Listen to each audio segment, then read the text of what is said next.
Jika kita dihadapkan kepada pertanyaan, mana yang lebih kita prioritaskan atau mana yang lebih kita unggulkan? Rasa takut kepada Allah Subhanahu wa taala atau harapan kita kepada Allah Subhanahu wa taala? Mana yang harus kita dahulukan, yang kita perbesar pada diri kita di antara kedua hal ini?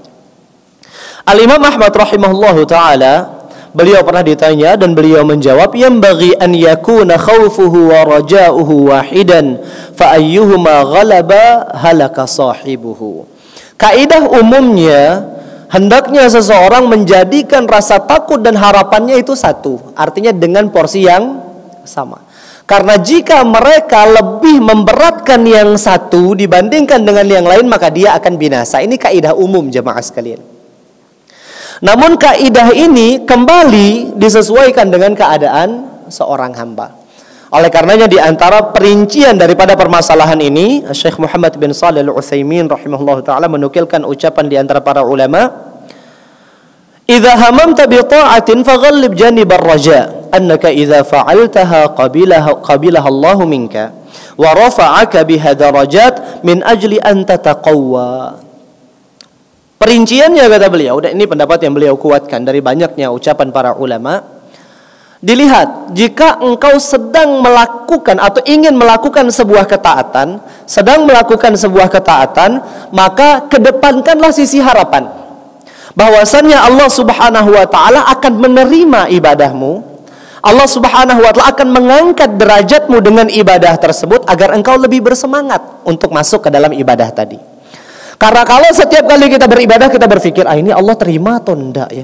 Kayaknya enggak diterima. Percuma saya beribadah. Ujung-ujungnya kita meninggalkan ibadah jemaah sekalian. Akan tetapi ketika kita memasang harapan kepada Allah Subhanahu wa taala, berprasangka baik kepada Allah bahwasannya Allah akan menerima ibadah seorang hamba manakala ia bersungguh-sungguh untuk merealisasikan dua syarat diterimanya ibadah, al-ikhlas dan al-mutaba'ah. Kemudian dia yakin bahwasannya ibadah ini akan menjadikannya mulia di sisi Allah Subhanahu wa taala.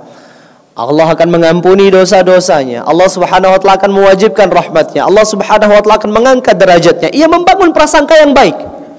Ini akan menjadikannya lebih bersungguh-sungguh dan lebih kuat ketika ia hendak melakukan sebuah ibadah. Ini harapan jamaah sekalian. Wa idza hamamta bi ma'siyatin faghallib janibal khauf. Namun ketika kita mendapatkan bisikan untuk melakukan sebuah kemaksiatan, sebaliknya yang harus kita unggulkan adalah sisi al-khauf. Kenapa? Karena inilah yang akan menjadi tali yang menghentikan nafsu dan ambisi kita kepada apa yang Allah Subhanahu wa taala larang. Apabila kita mengunggulkan rasa takut kepada Allah Subhanahu wa taala setiap kali kita hendak bermaksiat, maka kita insyaallah taala akan terhindar dari kemaksiatan tersebut. Jadi dikembalikan kepada keadaan kita.